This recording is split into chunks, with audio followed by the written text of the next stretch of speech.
नमस्कार, सत श्री अकाल, वणक्कम। आप सभी को ऑल्टरनेट मीडिया में फिर से स्वागत है। हमारे साथ है सीनियर जर्नलिस्ट उपेंद्र प्रधान। दादा, मैं दादा बोलती हूँ बिकॉज़ नॉर्थ ईस्ट से है, तो दादा ऑटोमैटिकली मेरे मुँह से निकलता है। दादा, warm welcome on the show. Thank आज यू। का जो मुद्दा है वो है जुडिशरी पे और इसके 2 भाग हैं। एक है किरण रिजिजू का लेटेस्ट स्टेटमेंट, जिसने बहुत सारा नमक छिड़क दिया है डीवाई चंद्रचूड़ के ऊपर। Literally has roasted him indirectly, क्योंकि डीवाई चंद्रचूड़ इस वक़्त ना बड़ी बड़ी दुविधा में चल रहे हैं। पूरा यूट्यूब उन्हें ट्रोल कर रहा है, सोशल मीडिया ट्रोल कर रहा है, जुडिशरी के अगेंस्ट बातें चल रही हैं, things like that. And then उसके ऊपर से किरण रिजिजू का latest statement is another problem for him. The second aspect is चिट्ठी आई है, चिट्ठी आई है, that's on a funny note. Yeah, the concept of sealed envelopes and how the judiciary shows its bias in accepting the envelopes. उन envelopes का क्या concept है, क्या चीज़ है, उस पे हम बात करेंगे। दादा, a very warm welcome on the show. We'll start with किरण रिजिजू। जी दादा। Thank you ma'am. मैम, ये 2 तारीख मई को ये bar council of Maharashtra and Goa ने एक इवेंट ऑर्गेनाइज किया था। तो उस पे बोलते हुए किरण रिजिजू ने जो स्लो रोस्ट बोलते हैं, घुमा घुमा करके जो पकाते हैं, तो चीफ जस्टिस को इसी तरह से पकाया। लॉ मिनिस्टर ने कहा कि आप हार्वर्ड में पढ़े होंगे भले, लेकिन आपका जो जजमेंट है, it should be grounded on the realities of the country in which you are serving. क्योंकि आज अगर देखा जाए, our court system remains the last vestige of British Raj. आज भी हमारा कोर्ट सिस्टम जो है वो आज भी इंग्लिश कोर्ट की तरह फंक्शन करता है। देखिए, कोर्ट में जो ऑफिशियल लैंग्वेज ऑफ कम्युनिकेशन है वो इंग्लिश है। रीजनल लैंग्वेजेस का यूज नहीं होता।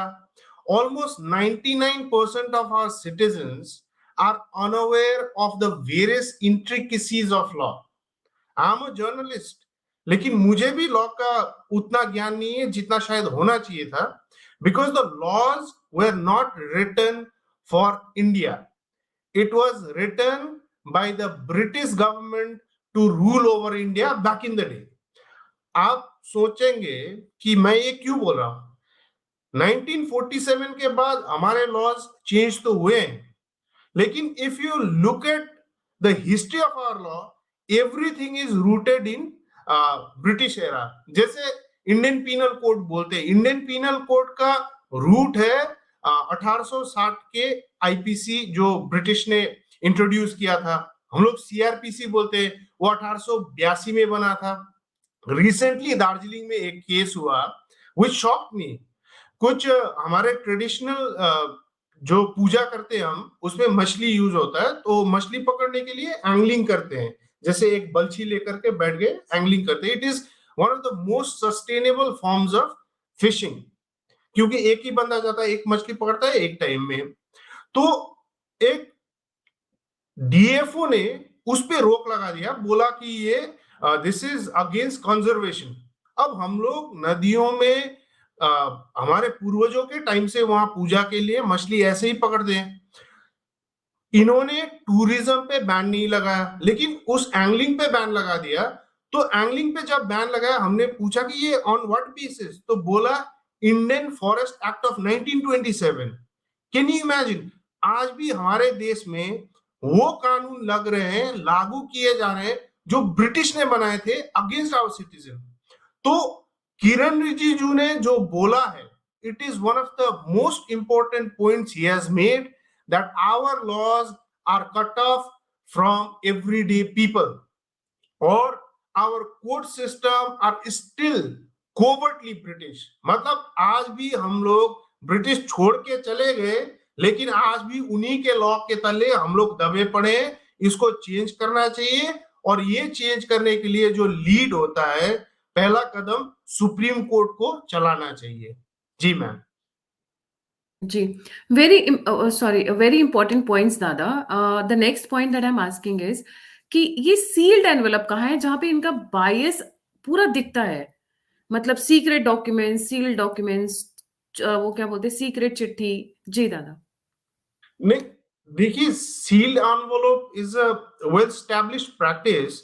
और जनरली क्या होता है कि जब नेशनल सिक्योरिटी का मैटर हो या कोई मैटर ऐसा सेंसिटिव हो कि जिससे कम्युनल राइट्स फैलने का डर हो, तो उस पे सरकार यूजुअली जो भी अपना सबमिशन करती है उसको सील्ड एनवेलप में देती है, ताकि वो पब्लिक के पास ना आए, वो जज के पास चला जाए, जज उसे देख पाए एंड जज can decide based on that. लेकिन अभी जो हमारे चीफ जस्टिस साहब आए हैं, उनके आने के बाद ये सील एनवेलप जनरली गवर्नमेंट पक्ष से लेने से इनकार कर रहे हैं, ऐसा देखा जा रहा है। जैसे 17 तारीख फरवरी को ये अदानी हिंडनबर्ग केस में एक कमिटी बिठाने की बात हुई थी।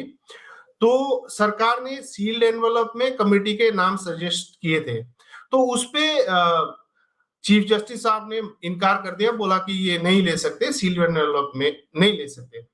फिर मार्च 18 को वन रैंक वन पेंशन का जो केस चल रहा है, उस पे गवर्नमेंट ने फिर सील्ड एनवेलप में दिया, उस पे भी सुप्रीम कोर्ट ने लेने से मना कर दिया। फिर अप्रैल में को एक मलयाली न्यूज चैनल है मीडिया वन, उसको होम मिनिस्ट्री ने सिक्योरिटी क्लियरेंस नहीं दिया था, क्योंकि होम मिनिस्ट्री का कहना था कि इनकी फंडिंग विदेशों से आ रही है, तो they had refuse to give security clearance. तो वो लोग चले गए थे सुप्रीम कोर्ट, वहां पर सेंसिटिव था, नेशनल सिक्योरिटी इशू था, तो केंद्र सरकार ने सील्ड एनवेलप दिया था, तो उसको भी लेने से मना कर दिया। और इंस्टेड जो बैन लगा था उसको उठा दिया इस चैनल के खिलाफ। फिर ये होते होते हमें लग रहा था कि शायद अब सील्ड एनवेलप का जमाना चला गया, लेकिन आता है अप्रैल 26 तारीख, कपिल सिब्बल साहब रेसलर्स को रिप्रेजेंट करते हुए पहुंच गए सुप्रीम कोर्ट, और सील्ड एनवेलप में उन्होंने कुछ डॉक्यूमेंट्स सुप्रीम कोर्ट को दिए। उसके बेसिस पे होगा शायद 28 तारीख को सुप्रीम कोर्ट ने रेसलिंग फेडरेशन के चीफ के खिलाफ पुलिस कार्रवाई करने का आदेश जारी किया। अब चीफ जस्टिस ऑफ इंडिया ने पहले कहा है, मैं पढ़ रहा हूं, this is I am quoting directly, मैं व्यक्तिगत रूप से सीलबंद लिफाफों के खिलाफ हूं। होता यह है कि हम वो देखते हैं, मतलब जजेस वो देखते हैं जो मामले से जुड़ा दूसरा पक्ष नहीं देख पाता, और हम उसे दिखाए बिना मामले का फैसला करते हैं। यह मूल रूप से न्यायिक प्रक्रिया के उलट है। अदालत में गोपनीयता नहीं हो सकती। तो एक तरफ चीफ जस्टिस साहब कह रहे हैं कि अदालत में गोपनीयता नहीं हो सकती और नहीं होना चाहिए, लेकिन जब कपिल सिब्बल जी फिर गोपनीय दस्तावेज लेके जा रहे हैं, उसको एक्सेप्ट किया जा रहा है। नेशनल सिक्योरिटी से रिलेटेड दस्तावेज बोल रहे कि ओपन कोर्ट में दिखाओ, लेकिन सिब्बल साहब कुछ लेके चले गए, उसको दिखाने की जरूरत नहीं। तो दिस हिपोक्रेसी इन अ वे, मैं चीफ जस्टिस साहब का रेस्पेक्ट करता हूं और I don't want to criticise him, लेकिन उनके जो एक्शंस हैं एज अ कॉमन सिटीजन कभी कभी चौंका देता है कि हाउ कैन यू से one thing, practice that thing एक तरफा, और दूसरे तरफ जब आपके पता नहीं मित्र आ जाते हैं तो फिर वो सारा कुछ जो ज्ञान आप बांट रहे थे वो भूल जाते। So this is what the problem is with seal लिफाफा। अब इसमें एक और एंगल है, केंद्र सरकार ने कोलेजियम के खिलाफ, जो केंद्र सरकार चाहती थी कि कोलेजियम ना रहे, तो कोलेजियम के खिलाफ केंद्र सरकार की एक टिप्पणी ये थी कि जब कोलेजियम सिस्टम जजेस को एलिवेट करने के लिए, सुप्रीम कोर्ट में एलिवेट करने के लिए डिसाइड करती है, तो कई बार सीनियर जजेस को मतलब उनको अनदेखा कर देती है, उनको एलिवेट नहीं करती। तो केंद्र सरकार ने बोला था कि आपके जो रीजंस है फॉर नॉट एलिवेटिंग जजेस टू सुप्रीम कोर्ट, उसको लिख करके दिया जाए, कॉलेजियम हमको लिख करके दे कि इस बेसिस पे हमने इनको एलिवेट नहीं किया। अब कॉलेजियम वो मानने को तैयार नहीं। मतलब सुप्रीम कोर्ट चाहती है कि सरकार कोई भी काम करे वो खुले में करे, लेकिन हम लोग जो सुप्रीम कोर्ट के अंदर करते हैं वो बंद कमरे में। जैसा कि recently chief justice of India Chandrachud साहब ने एक बयान दिया कि यूट्यूब में काफी सारे बयानबाजी होती है, हमारे खिलाफ क्रिटिसिज्म आ रहे हैं।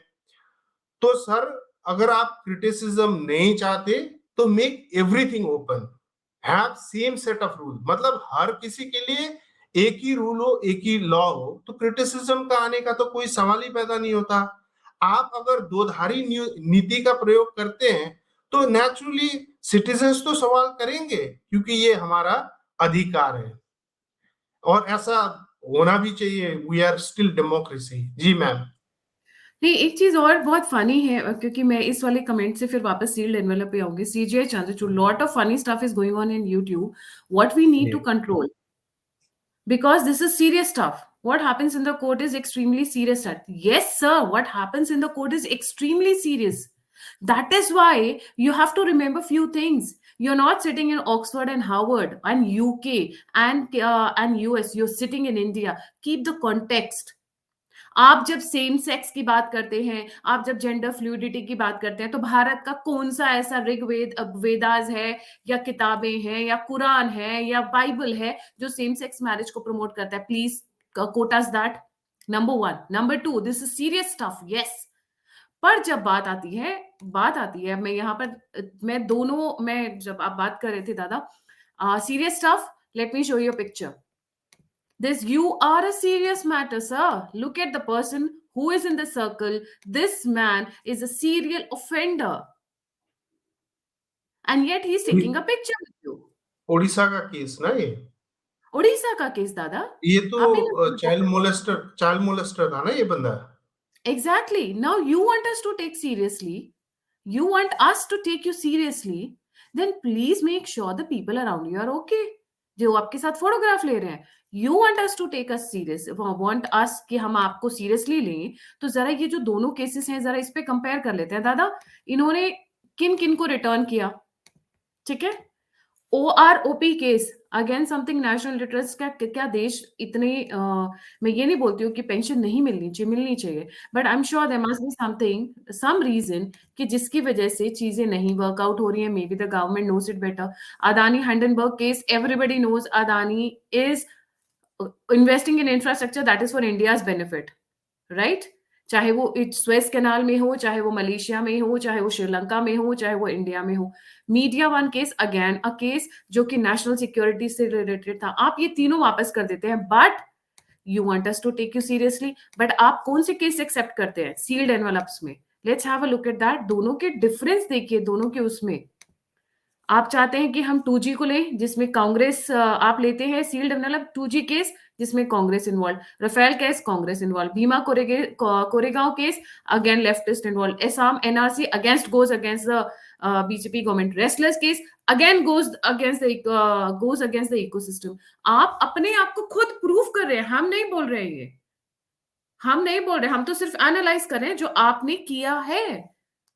Media one case was the perfect case जो भी रिसेंटली आया था, जिसमें गवर्नमेंट ने ऑन रिकॉर्ड कहा है it relates to national security. There is lot of data from रॉ, there is lot of data from IB, there is lot of data from other intelligence agencies, ED हर किसी का है, yet it is not fit for taking it into a sealed envelope. But restless case को आपने 2 minute के अंदर sealed envelope में ले लिया। कौन सी ऐसी मजबूरी थी जज साहब? Ma'am, so I been wondering कि देखो, अगर कोई देश रिलीजियस लीडर चलाता है तो उसको थियोक्रेसी बोलते हैं। अगर कोई देश राजा रानी चलाते हैं उसको मोनार्की बोलते हैं। Bharat is suppose to be democracy, क्योंकि जो देश है वो चलाती है पब्लिक थ्रू द पार्लियामेंट।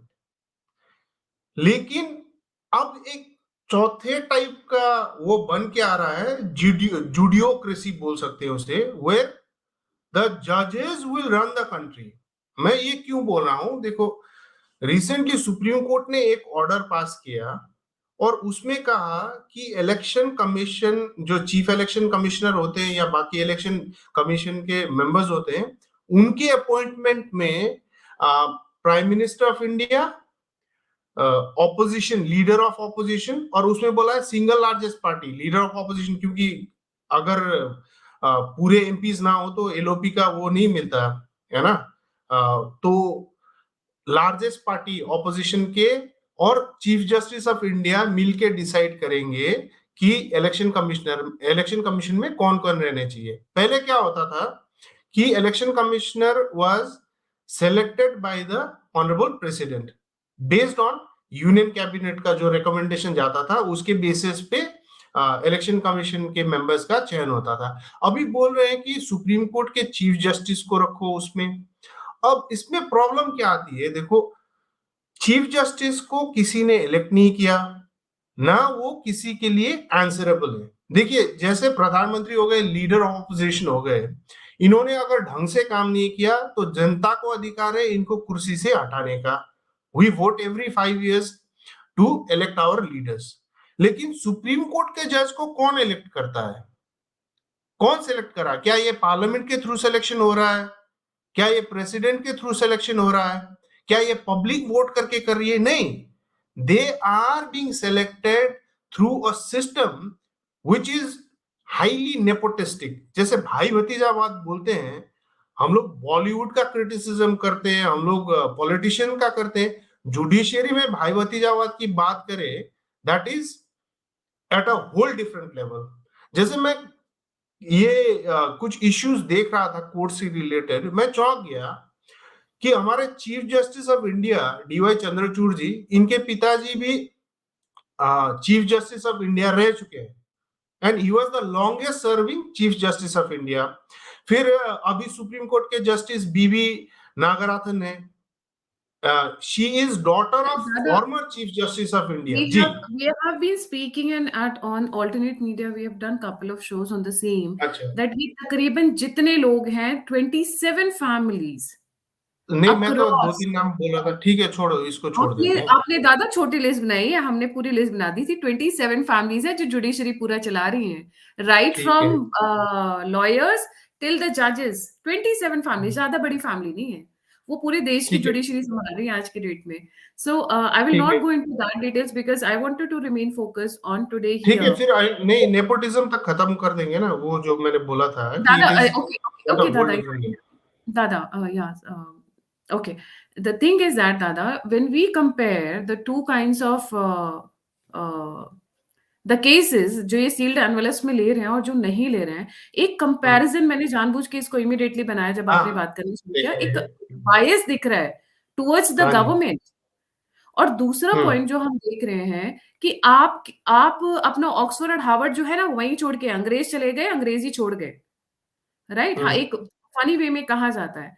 हम्म। मतलब in I don't mean it in a bad way, but क्या हुआ है, वो चले गए हैं, बट पीछे से इन लोगों की विग नहीं, विग बदली है, बाकी सब कुछ वही चल रहा है इनके साथ में अभी भी। तो ma'am, judiciary is not answerable to anybody.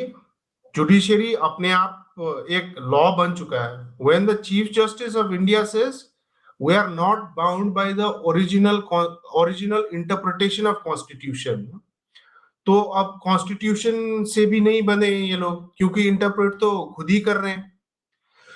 तो आज दिन को ये लोग इलेक्शन कमीशन चलाने वाले को चूज करेंगे, कल बोलेंगे आर्मी का भी हम ही चूज करेंगे, फिर परसों बोलेंगे कि विजिलेंस वाला हम चूज करेंगे, फिर बोलेंगे इनकम टैक्स वाला हम चूज करेंगे। तो जो ये धीरे धीरे gradual infiltration and penetration of judiciary in the domain of executive and legislature, ये कहां पे खत्म होगा? क्योंकि जजेस को भी ये सोचने की जरूरत है कि आज आप है उस जगह पे तो आपको लगता है आप अनबायस्डली काम करेंगे, लेकिन अगर कल दिन को कोई बहुत ही बायस जज आ गया जिसके पास इतना पावर हो, फिर क्या होगा देश का? आपने ये सोचा है? सो द सुप्रीम कोर्ट, क्योंकि उनको कोई रोक नहीं रहा, कोई कुछ बोल नहीं रहा, कोई कुछ कर नहीं रहा, तो सुप्रीम कोर्ट इवेंचुअली जाकर के कहीं सरकार की जगह ना ले ले, ये मेरा डर है। क्योंकि माननीयों का तो शायद किसी दिन ये बोल दे कि सरकार देश ठीक से नहीं चला रही है, सरकार अल्ट्रा वेरिस हो गई टू द कॉन्स्टिट्यूशन, इनको हटा दो, हम चलाएंगे देश। क्योंकि धीरे धीरे करके अगर आप पेनिट्रेट कर रहे हो तो किसी दिन ऐसा आ सकता है when supreme court starts running the country directly, और ये डेमोक्रेसी के लिए बहुत ही खतरनाक है। जी, बिल्कुल सही कहा दादा आपने, ये बहुत खतरनाक है। जाते-जाते एक कंक्लूडिंग नोट पे 2-3 लाइनें ज़रूर बोलना चाहूँगी। हम जो इम्पोर्टेड लेकर आ रहे हैं जजेस जो Harvard educated, there is no harm कि आप कहाँ पढ़ रहे हैं, पर आपको ये याद रखना जरूरी है आप किस देश में हैं, किस कल्चर में हैं, किस कॉन्टेक्स्ट में हैं। क्या आप किसी एक इस्लामिक कंट्री में जाकर बोल सकते हैं फ्लूइडिटी ऑफ जेंडर्स? आपको आपके नाम पे क्या फतवा निकलेगा वो आपको भी पता है। अभी क्या हो रहा है, बस वो विग नहीं पहनी है, ब्रिटिशर्स के टाइम की जो विग होती थी, बाकी मेंटली अभी भी इंस्लेव्ड हैं। अभी भी इनको ऑक्सफोर्ड, हार्वर्ड, कैम्ब्रिज, स्टैनफोर्ड इसी के दिमाग में रह रहे हैं। Those institutions are completely under the control of the left ecosystem and that works entirely. अभी ये जो जेंडर फ्लूइडिटी का बात चल रहा है, मार्क माय वर्ड्स, इस पे जिस तरीके से सारी की सारी पॉलिटिकल पार्टीज इकट्ठी हुई हैं, जिस तरीके से सेम सेक्स मैरिज को इस्लामिक फेथ वाले लोगों ने मना कर दिया, क्रिश्चियंस भी उसके अगेंस्ट में उतर आए, हिंदूज तो आ गए हैं, पारसीज आ गए, सिख आ गए, ये जुडिशरी अपनी रेलिवेंस खुद खोती जा रही है और अपना मजाक खुद उड़वा रहे हैं, हम नहीं उड़ा रहे हैं। अभी भी गांव देहात में दादा आप जानते हैं, जब भी कोई बंदा बहुत दुखी होता है, त्रस्त होता है, बोलता है मैं सुप्रीम कोर्ट तक जाऊंगा, बिकॉज एक फेथ होता था। आप वो फेथ खुद तोड़ रहे हैं, आप अपना मजाक खुद उड़ा रहे हैं, ना आप इधर के हैं ना आप उधर के हैं। So come to the context, come to the present. कहते हैं be when you are in Rome be like Romans. तो आप भारत में हैं तो आप भारतीय बन के रहिए, आप अपना वहां का जो अपना जो झोला है वो उधर ही छोड़ कर आइए, राइट? मैम देखिए, anything that is not rooted in local ethos या तो वो मर जाता है या वो इन्वेसिव बन जाता है, इतना फैल जाता है कि वो पूरे सिस्टम को ही डिस्ट्रॉय कर देता है। जैसे हम लोग इन्वेसिव स्पीसीज बोलते हैं, जैसे बाहर से कोई पौधा लाके लगा दिया, उसका कोई वीड्स। वो नहीं है, हाँ, तो it destroys the entire ecosystem. तो यहाँ पर भी अगर जैसा आप अपना जो कल्चरल बैगेज है, फॉरेन इंपोर्टेड कल्चरल बैगेज यहाँ अगर थोपना चाहते हैं तो you have to be careful, क्योंकि it is not just you. आपके इम्पोजमेंट की वजह से देश पे क्या असर पड़ेगा और लोगों पे इवेंचुअली क्या असर पड़ेगा, ये भी सोचने वाली बात है। I will give one quick example, last final. तो वेस्टर्न कंट्रीज में there is something called free the titty movement. It might be vulgar but it is true, free the titty movement. तो वहां पे अल्ट्रा फेमिनिस्ट जो है वो बोलते हैं कि हमको ये ब्रावा नहीं पहने, हमने ऐसे ही चलना है। और बिकॉज उनके देश में freedom of expression is absolute, तो उनपे कोई कानूनी कार्रवाई कुछ नहीं होता और that is taken as part of their expression. लेकिन भारत में जो फ्रीडम ऑफ एक्सप्रेशन एब्सोल्यूट था, उसको तो through first amendment Nehru ji ने कर्टेल कर दिया, विद इन रीजनेबल रिस्ट्रिक्शंस बोल दिया। अब कल दिन को यहाँ पे हमारे अल्ट्रा फेमिनिस्ट अगर बोले हम भी फ्री द टिटीज मूवमेंट करेंगे, तब जज साहब आप किस साइड पे रहोगे? बिकॉज एवरीथिंग इंपोर्टेड अच्छा हो ये नेसेसरी नहीं है, जरूरी नहीं है। तो कुछ कल्चरल वैल्यूज, कल्चरल इथोस जो हमारी हेरिटेज है, संस्कार है, उसको भी सोचना चाहिए। और जो कंट्री का कॉन्टेक्स्ट है, where are we, what we stand for in the world, वो भी सोचने वाली बात है। सिर्फ वेस्ट को एप करना is not a sign of modernization. To be truly modern you need to have strong roots, and the stronger your roots are, the higher you climb। और मैं निवेदन करता हूं जो भी देख रहे हो कि we have to be sensitive to these issues, क्योंकि जुडिशियरी भी हमसे भिन्न नहीं है, हमारे ही देश का हिस्सा है और हमारे ही सिस्टम का, हमारे ही कॉन्स्टिट्यूशन का हिस्सा है। अगर जुडिशियरी कुछ गलत कर रही है तो आप गलत कर रहे हैं, ये बोलने की हिम्मत हम में होनी चाहिए। जी, थैंक यू सो मच दादा फॉर जॉइनिंग। जाने Thank से you. पहले सभी व्यूअर्स से रिक्वेस्ट है, please don't forget to like, subscribe and share the alternate media. If you want to support me, you want to contribute, you want to get associated, all the links are given in the description box. इसी के साथ जय हिंद, जय श्री राम, हर हर महादेव। मिलॉर्ड्स की जय हो। जय हो। जी, थैंक यू मैम। चल